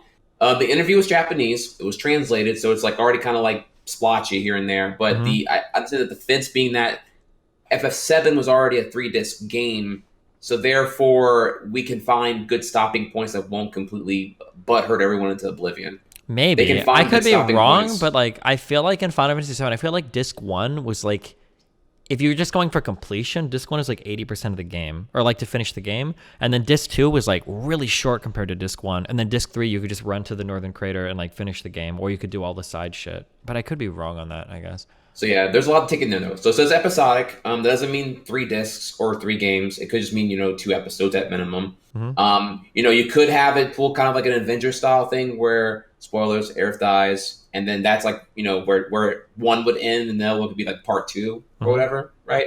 It could be kind of like that, and just that kind of like, and then above all here, in actuality, it could get away with it. FF7 has such like monumental clout as like a nostalgia game, as like millennials are gonna like fact to this shit no matter what the fuck they do. I really miss super relevant now. Yeah, I really miss Smash Brothers. The old fucking the old fucking JRPGs. Like I'm fucking so over open world games. I mean, I never liked open world games, and I'm so over JRPGs with like shitty characters and shitty I don't know. I hated Final Fantasy 15. People are saying I needed to like fucking watch the anime OVA and then read the manga and then travel to Japan and go and see like the guard or something. I don't fucking know. Yeah, but like, dude, like the Final Fantasy 15 story was fucking shit. The characters were boring. That's someone telling you, hey, look, man, the anime is really good. When you get to episode 7. I promise you it's the best ever. And it's like, well, hang on. You can't just tell me episode 7's when the shit gets good. That's not yeah. But like Final Fantasy, like Kingsglaive, I gotta like read the manga. I gotta like fucking Final Fantasy 6 through belts are on each character and then figure out the fuck. Final Fantasy 6 through 10 were so much fucking better than like Final Fantasy 15 or any. The only exception I can think of was fucking Nier Automata. Fuck, I love that fucking game. It was so good. I really miss old JRPGs. And it seems like the only JRPGs that come out now, or like the most popular ones now, are things like fucking Dark Souls and shit, which is like a fun player game. Like the gameplay is good, but as an RPG, it's fucking shit. And like I really miss having those like really strong character-driven games. And it just seems like they've totally fallen out of favor. So I hold a little hope out for Final Fantasy VII. We'll see how it goes, I guess. I haven't played Persona 5 either. Fuck, sorry. There are 2 more points about FF7 I want to ask you about because you're a god gamer. Mm-hmm. One, you don't like FF15, which that worries me because the director of FF7 remake is still Tetsuya Nomura, who the reason why you don't like 15 probably is because it went through a very troubled development cycle where Tetsuya Nomura is kind of like ADHD crackhead pretty much. He wants to throw every idea he ever has to every game he has, so it's like there's no focus. It's like a giant bloated mess, and the games never get done. That was kind of to an extent what happened with 15. 15 kept getting more and more shit added to it during the development cycle, along with engine changes, along with other shit. That the director of what's it, Final Fantasy Type Zero had to come in like a year and a half before the game released and actually like get it done, so that things got done. And then here now with 7 remake, I'm just not very confident from the patterns I've seen that Nomura is a competent game developer. director. Yeah, I think he's a whatever, like a debatable creative director. He should be supplying ideas, but he shouldn't be overheading the entirety of a project because he's like doesn't know when to say no or like when to get things done and when to wrap things the fuck up or whatever. So I do worry that you might not even get a release this year for FF7 because he's going to keep adding. So he's not focused on the whole thing. If they copy most of the Final Fantasy VII story and characters, then fuck it, I don't care. Because like the Final Fantasy 15 fight system was really like easy, and honestly, like after playing it for like 30 minutes, I thought I would get really bored of it, but I never did get bored of the Final Fantasy 15 fight system. I don't know why, but I always had like a lot of fun with that. So like I guess like if they port a lot of the fighting system over from that game and then they maintain like most of the integrity of the original story and characters, then fuck it. I mean, whatever. Do you care about the last thing here? Oh yeah, go for it. Okay. The last thing here too, I'm sure you noticed already, but FF7 remake's going to abandon the turn-based combat. Yeah, of course. Yeah, then no one will make a turn-based combat system anymore. That got more clapback than I expected here. People were like mad about that. Are you mad about that, or do you find that reaction kind of like? I'm like super critical of Final Fantasy 15, and I have every reason to hate it and shit on it. And I love that combat system. I don't know if I said love it. I liked it. I really enjoyed it. It was fine. So like, I mean, you kind of have to move forward. Like having like an active time battle, the ATB or whatever system in like a new game. I think people are nostalgizing a little hard. It's going to be modernized for sure, but I'm okay with that. I think that's fine. Okay. Cool. All right. Well, yeah, that's those are all my major points concerning the remake. I guess we'll revisit this topic whenever we get the sweet deets from E3 or if they leak. Oh my god, the parade thing, the Shinra parade thing, trying to get the perfect like shouldering your gun and all that shit. That was a fucking nightmare shit. Oh wait, I want to ask you actually. Do you suspect that there will be any changes to modernize the game narratively? Like, I don't know the details of the story, but like. Cloud cross-dressing will there is a lot of like really dark things, so like I don't know like how much people have like rethought of the Final Fantasy VII story, but like basically the start of the story is you are a mercenary for hire. Cloud is a mercenary for hire for a terrorist organization that bombs like reactors that are like taking energy out of the earth. It's like kind of like a green movement. They're basically like eco-terrorists. Like really, like they really are. Like the city of Midgar, the rich aristocracy that live on top are sucking all of the energy from the planet, causing pollution, killing the planet. So they engage in acts of terrorism in order to destroy their shit. I really wonder how much of that will be carried over into the fucking main game, because like it's pretty interesting when you frame it that way. I actually wasn't even talking about the main plot of the thing. I think something has the Cloud to just like not have to give a fuck about any kind of like cultural relevance or insensitivity issues. They're gonna just like keep the plot as it is. I'm more meant like the miscellaneous stuff that may come to mind. I don't know if like there's any inappropriate jokes that are massively quoted from the original game, or again the Cloud cross-dressing thing could be a thing here. I don't know. There's the whole Cloud cross-dressing scene. Cloud beating the shit out of Eris is like domestic violence, maybe, because he goes crazy in a scene. I don't know how much will be kept. You want to know the real bullshit scene? The one that really gets me mad, though, is you meet a character called Kate Sith, and he claims to be a fortune reader. What the fuck?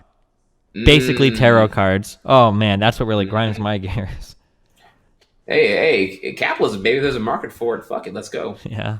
Tifa's boobs will probably be fucking huge because Japanese people love that shit, so those will still be massive.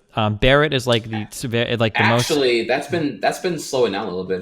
The latest Dead or Alive fighting game actually toned down the boob jiggle and the absurd like proportions that all the girls had.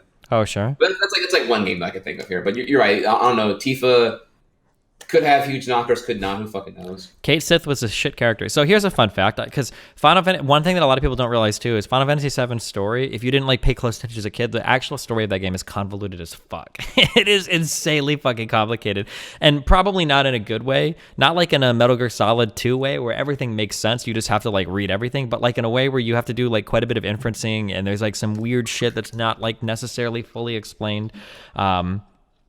But the oh fuck, wait, why did I bring that up? Oh, I'm sorry. The fun random fact that I've noticed this. Oh fuck, I had a conversation a long time ago, and a lot of people don't realize this. Kate Sith is actually Reeve from Shinra. I think the guy that wears blue. Apparently, there are a lot of people that missed that.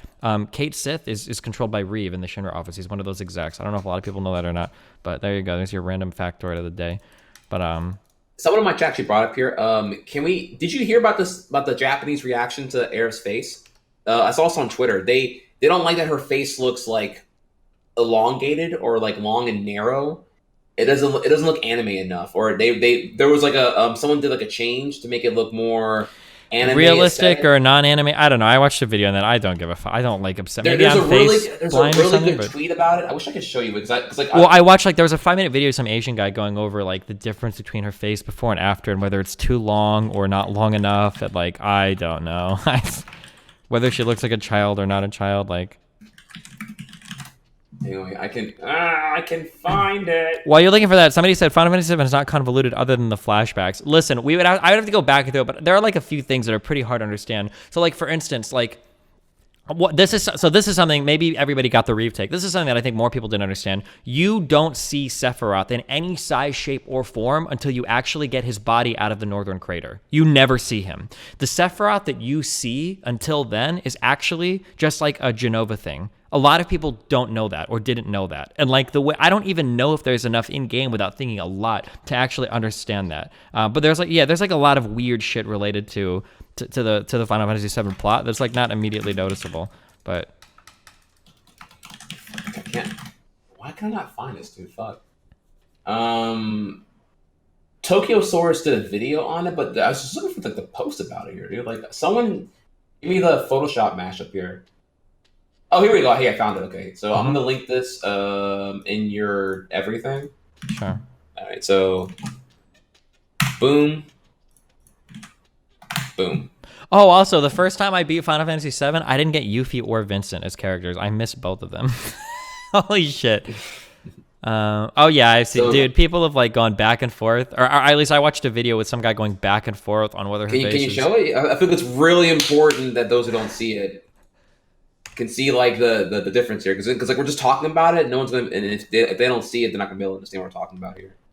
Like I don't know, like if I look at these too long, I don't know which one even looks real or normal to me. Like if I saw anyone like just normally, like, oh, that's a girl's face, but after looking at them too much, like the one on the right kind of looks like creepily short, and the one on the left kind of looks like very long, and I don't know like what I'm supposed to even see anymore. I'm not sure. The one on the right, I keep seeing like a Navi from Avatar wearing human flesh rather than being blue. It looks more like a cat face to me.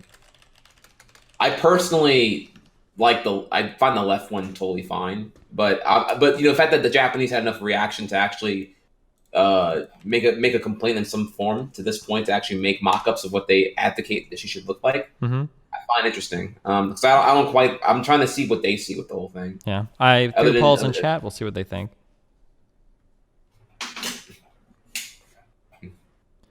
You said that Kate Sith was Reeve. Is he the cat or the Moogle robot? Well, no, he controls the cat and the Moogle. He controls them from the Shinra offices. That's why when you go up through the Shinra building, if you remember early on, if you open one of the lockers, when you're going up through the floors on the back, you find a megaphone and you can't use it. That megaphone is Reeves. That's his locker. When you come back later, when you do the bombing mission and you open it up again, that's Kate Sith's ultimate weapon. Yeah.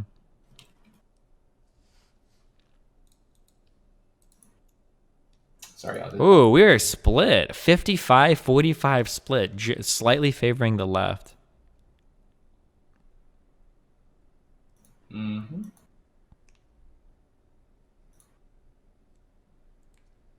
Oh my god, I think. Oh, I see why I'm being stupid. Fuck. Okay. I was trying to show my chat thing. I keep fucking it up. They're split on it though. Mm-hmm. How do you feel about needing a guide to 100% a game like Final Fantasy VII? I don't think you need one. I think I 100%ed it without a guide. Like the Golden Chocobo stuff, you can talk to the Chocobo Sage outside of that one town in the north near the northern crater. I don't know. I don't know if you needed a guide or not. I'd have to think about it a lot.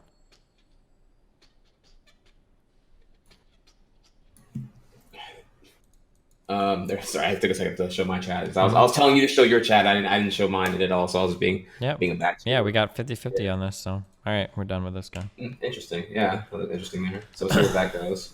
Okay, wait. Okay, so that's about E3. It's all I got for you on E3. Did you? Oh, you haven't watched the Death Stranding trailer. I watched the Death Stranding trailer right before we went live. We were a few minutes late because I had to finish watching it. Oh, it's glad that you didn't. You know about it as much as I do after me having watched it. So. Damn, it's still kind of like not giving a full disclosure on what exactly is happening. Still doing like the whole. There's like 3 different discrete groups of enemies, I think, that I've seen. Like, you've got like the weird dead people. You've got like the weird. They're called like homo demons, I think, are like another group of people, and then you've got like the soldier people. That homo demons. So the Republicans were right then. They do exist. That was a trihex joke, so please, Twitch, don't ban me if that happens. Oh my god, dude, that wasn't even... Stop. And then you have... that's what they're called in the trailer, by the way. I'm pretty sure they're called homo demons. I'm not just like saying I wasn't making a gay joke. Like they're literally called that. And then, yeah, I don't know. Here's like a random interesting... okay, wait. So Death Stranding... okay, yeah, fuck the rest of E3. Here is an interesting question. I don't know how I feel about this. How do you feel about CGI characters that are modeled after real people? Do you think that should be like a thing, or is that like really dumb? I would have to think about it more, but intrinsically or intuitively, I feel like that's really dumb. I don't like that. Like, we already have Hollywood real actors for real stuff. Why are we modeling video game characters after actors? The fuck? The one example I can think of where that might help is that it lets the CG animators like use real footage and just like have a stronger reference to make it match the real footage better. I can understand that, but like at that point, like if you choose like unknown actors, I guess I'm okay with that. Like, so that I don't like know them, but like I don't want to say it's like immersion breaking, but like if I'm literally playing a video game, if I'm playing like The Last of Us 2 and the main character is modeled after like Brad Pitt, I'm like, I don't know, it just feels kind of weird, I guess. Yeah, it depends on what's being used for too. Like I think context matters here, but I'm ultimately indifferent on it. You know, you can do whatever you want to do.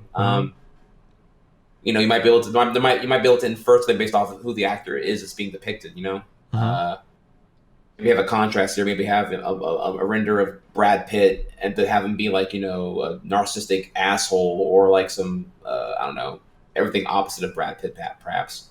I don't know. It's I'm a little bit more indifferent on it. It doesn't really bug me. But I guess it depends on the context here for what would get you upset about it in the first place.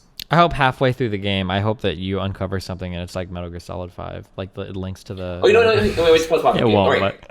Your topic now. I have an example. So, let's go back to the Call of Duty where Kevin Spacey is. Is that one where you find it's weird? Yeah, I would say so. Yeah, like I don't want to see like movie actors in a video game. I didn't play that Call of Duty. I don't play Call of Duty. Is Kevin Spacey in the campaign, or is he like a? I don't know. I only saw the trailers, and I know it was like a big deal because I think it wasn't that like one of the first games where they use like a big Hollywood actor as like part of the video games. Be like, oh, video games going mainstream. I feel like I remember that, but yeah, I don't know. That's I wish we knew more here about it. Honestly, any Call of Duty bros in chat? Any COD bros in chat? Well, while we're talking about that here, he was the main villain. But was he Kevin Spacey in the game? Was he like, you know, Brian O'Connor, you know, twice removed ex-mercenary, blah, blah, blah, blah. So, he didn't play himself. Okay. Yeah, that might have been weird for me, honestly. I don't know, because like I know it's Kevin Spacey, so why am I gonna like? It looks just like him. Am I gonna like think that it's someone else and then I guess the campaign? I don't necessarily mind voice actors. Like I think the guy that played Tywin Lannister in Game of Thrones was the voice actor for the series Adopted Father, the King guy or whatever, the Baron guy, not the Baron, but like the King guy in The Witcher 3. I don't remember his name. Fuck, it's been so long since I played it. But his voice acting or whatever, I thought that was okay. Yeah. Okay. Emperor Emir. There you go. Yeah. And then real quick, just to address this, I don't care anything about the Cyberpunk game. I'll play it when it comes out, but like that dude, we've been seeing trailers of this game for 7 years. Okay, like 2013 is when we saw the first Cyberpunk trailer. Like when they have a release date, I'll care. Is there a release date? I completely agree with that. Supposedly next year. Okay, when like a if I release date recall. comes and we get closer, like I'll care more. But like, also, has any Cyberpunk like gameplay been released yet, or is it still just? I also don't care much about cinematic trailers. I don't. There was, fuck. There was something. The YouTuber Young, yeah, he was like Hmm. fucking about to bust a nut over the game. So I'm guessing he saw gameplay at some point. Um, Oh yeah, I'm looking through. I guess it looks like any standard like third person or first person like FPS like open world thing. Oh ew, it kind of looks like Fallout. Ew. Oh no! Wait, what? Did Bethesda have a bigger hand in this game than just publishing? Oh no, I'm sorry. I just like randomly like opened a YouTube video to look for a gameplay trailer and I'm seeing like fucking VATS aids in here. Oh god, no. uh-oh. Oh no. Do you have any like familiarity with like VATS or do you know anything about that? No. Oh god, it was like it was like the way that the combat system worked in Fallout. It's so garbage. No, I'm afraid I have nothing on it here. I'm looking at you. Look at it right now, though. Yeah, it looks no, this looks like VATS. Fuck out of here with saying it looks like new. No way, this looks like VATS. You don't see like the individual talking about like the slow motion shit so you can't miss a single shot, the body parts exploding and the weird fucking like ragdolly shit. Like I don't know, that looks like fucking VATS to me. Fuck out of here. If you don't think it, fuck off. There you go, y'all. Fuck off, man. I don't like that. Never mind. Whatever. I understand. We're all different. All right. Listen. I know what I Listen. want, okay? Fuck, we are hardcore derailed on everything. Isn't there a new Doom game supposed to be coming out soon? Yeah, Doom Forever or some shit. That's what I want. Yeah. Fuck out of here with all these other wannabe fucking FPS games. I will play that game on release. Fucking mark my words. I want that Doom. Did you see the trailer for that game? That has me fucking hyped. No, it looks sick. Yeah, that was the one non-lie that came out of Bethesda's conference last year. Right? Yep. Did you watch the trailer for that? Yeah. He walks through the hallway. He like grabs the dude's neck for the key card. He walks down. He like takes one of the guns from the guard. Fuck! I love fucking Doom. I love that fucking game. I can't wait for the second Doom game. Hell fucking yes. Oh man, I'm fucking hyped as fuck for that shit. Oh man. Okay. Okay, dude. Yeah. All right. So we did all right. All right. Real quick here. All right. So we have derailed and gotten very little done for this episode. What's still on the table here? Sonic movie delayed. Sub-only stream. Sub-only stream, influencer bubbles, and the artifact director and Twitch. We could probably knock these out pretty quick, I think. Okay, well then I'm gonna let you be the. All right, I'm gonna let you run with it because it sounds like you know. I'm indifferent what order we hit these up in. You just like. Okay, sure. Wait, I'm so sorry. Can I play like I just want to play like 1 minute of this Doom trailer until he gets into the elevator. Dude, did you play the one Doom game? The new Doom game? Only if you admit you have early stages of erectile dysfunction. That's the only thing that's gonna give you a pulse in your. It's gonna pulse me. Okay, it's gonna give me a big old pulse. All right. All right. Good. Did you play the new Doom game? No, but I plan to play it soon. Though. If you like FPSs, you should play it, dude. It is. No, I've heard nothing but great things. On fucking rails. Oh yeah, it's fucking awesome as fuck. Okay, you'll like it. Okay. Or maybe you won't if you like FPS or whatever. But yeah, it's fucking awesome. Okay, I'm sorry. Hold on. If you give me a link, I can. Wait, can you give me wherever? Give me a link somewhere, wherever you're. Give you a goddamn link. Are you fucking serious? Here you go. Yeah, the music is sick as well. The controls are super tight. Okay, I'm just going through like the first like minute of this. Okay, just until he gets into the elevator. Quarter chub. Oh wait, let me know when you're ready to go. All right. Ready. Okay, 3, 2, 1, go.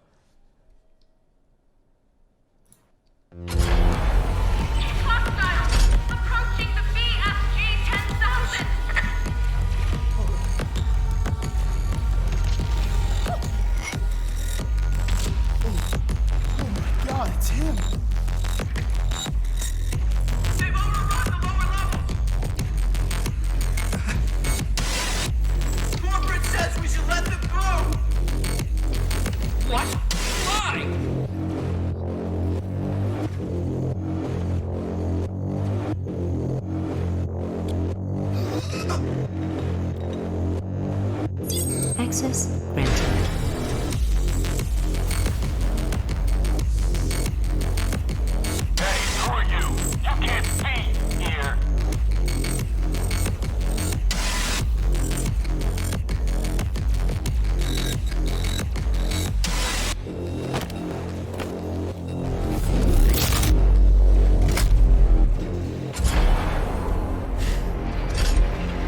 Okay, the rest of this is a gameplay trailer.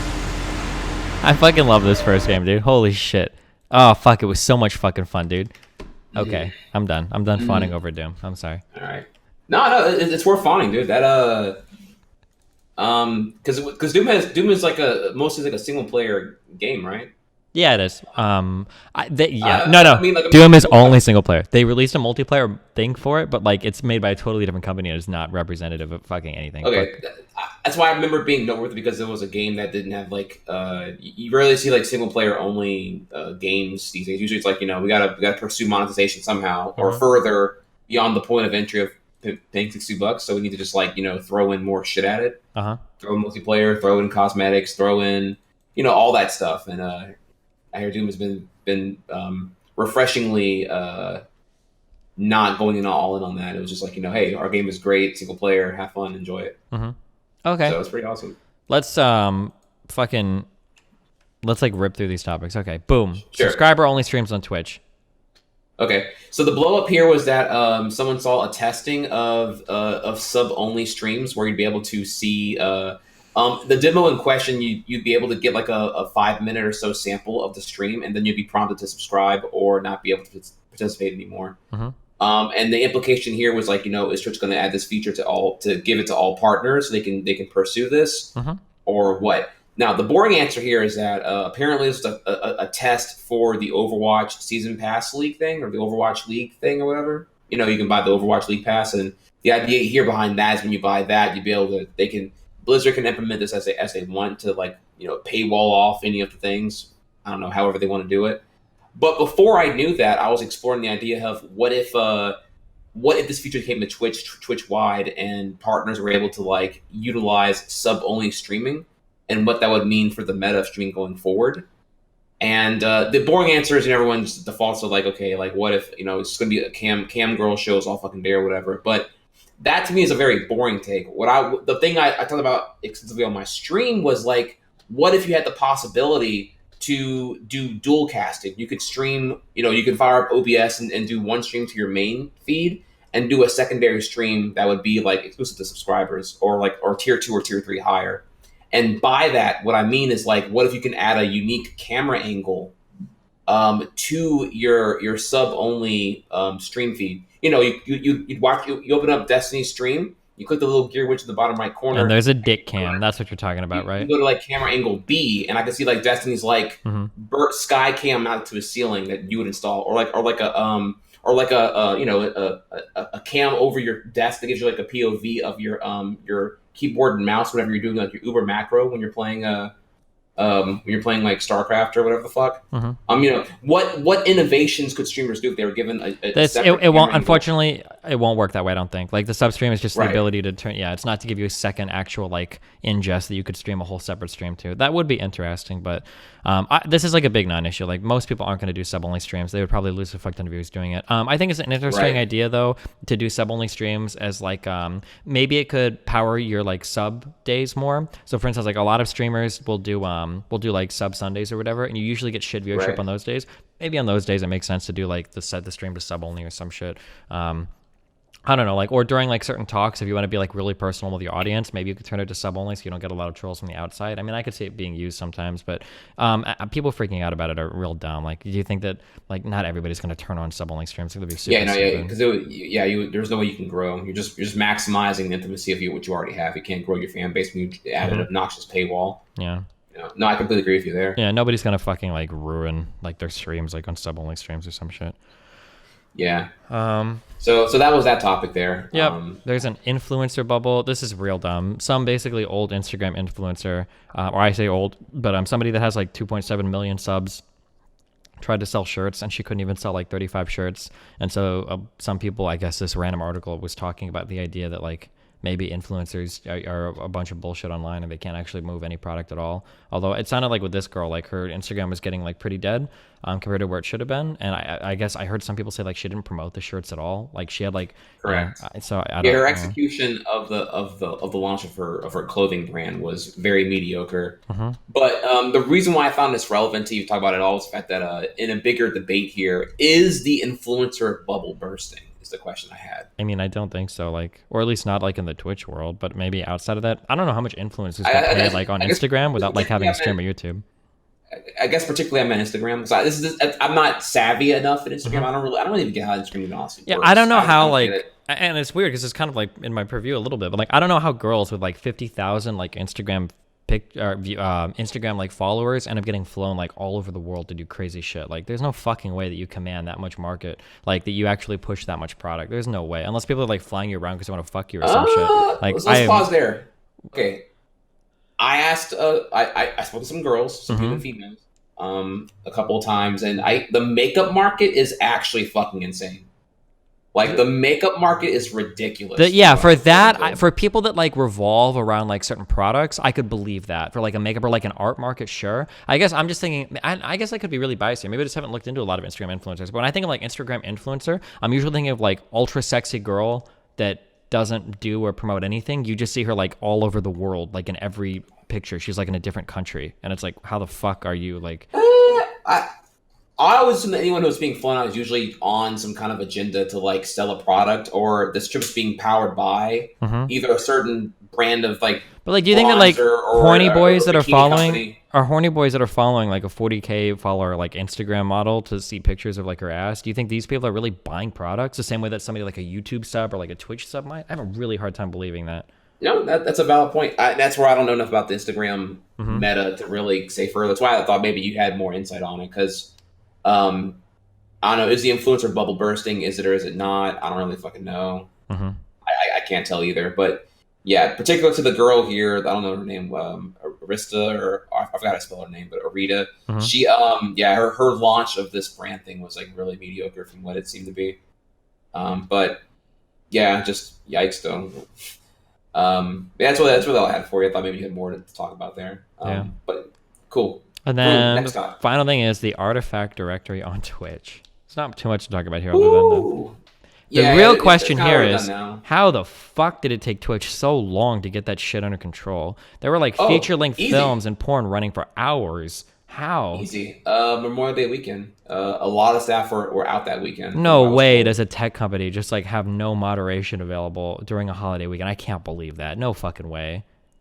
I assume that to shut a stream down, you usually need like some of the upper ups who probably genuinely were on holiday. So all the pleb janitors couldn't shut a stream down. I don't think anyone who could shut streams down and have that kind of who had that authority, that big of a dick, were around that weekend.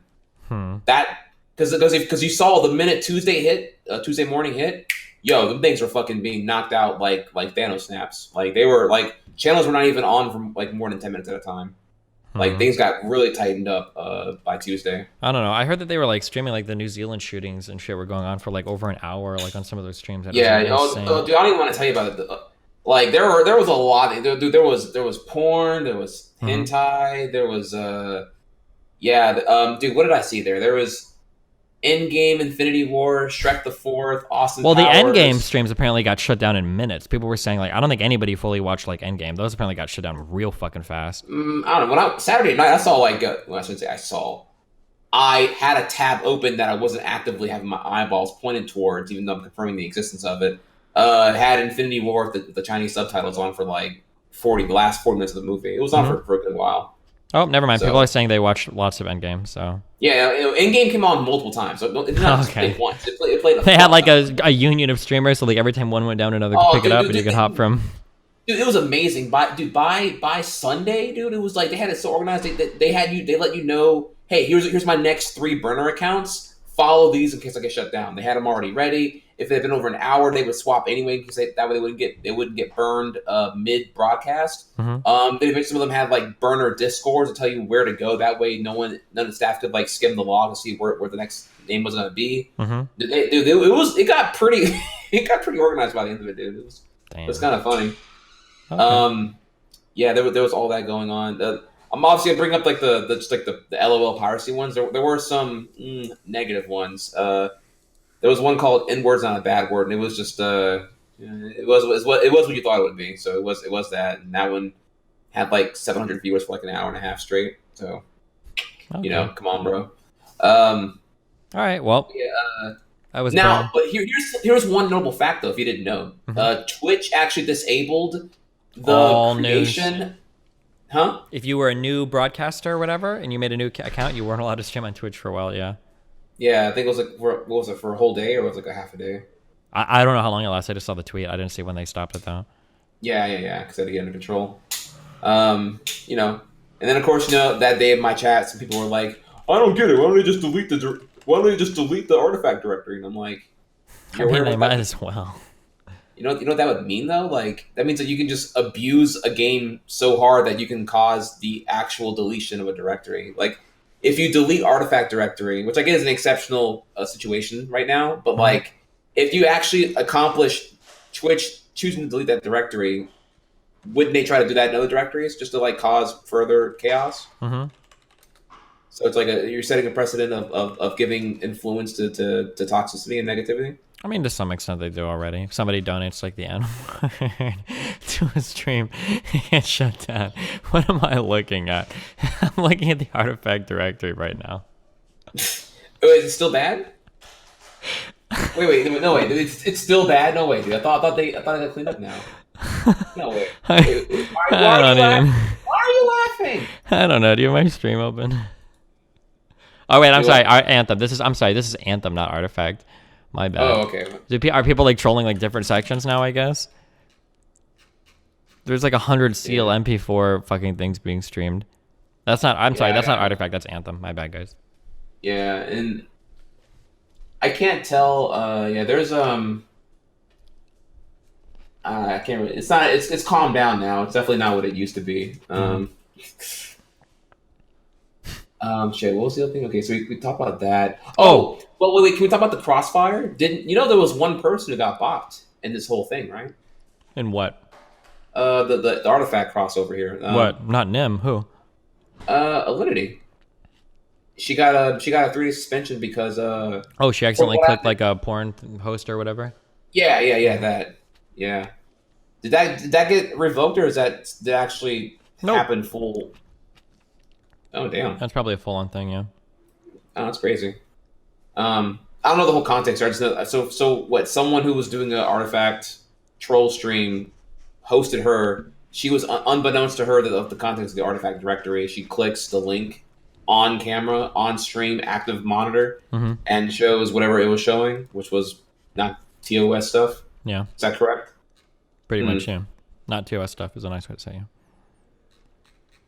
Gotcha. Okay. All right. Well, that's the artifact directory for you.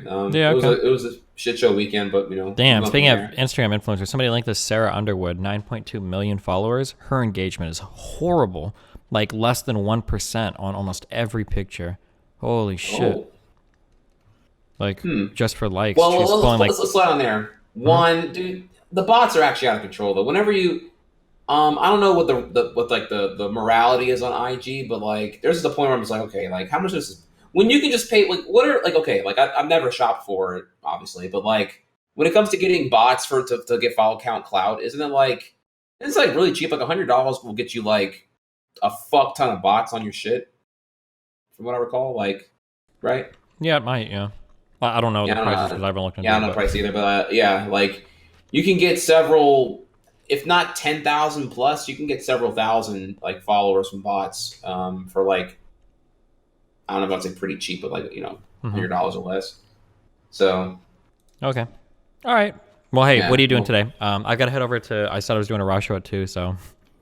Oh, okay, shit, okay. What what you doing? Actually, today I'm going to. Well, wait. So wait. Before you go, two things here. One, so Wednesday, June 5th. I'm going to be in Los Angeles. I'm trying to hook up with either you or Hassan or both, or we do something or whatever. So you do. Fuck Hassan. Hook up with me, okay? Email me. Or no, just send me a message on Discord. We'll set something up. Man, I got. Ooh, you make me pick now. Fuck. Okay. Well, Hassan hasn't replied yet. Okay, so I have to. I'm asking chat after party. We're going to talk about Hassan versus Destiny. 1v1. Which one do I bro it up with when I'm in LA on next Wednesday?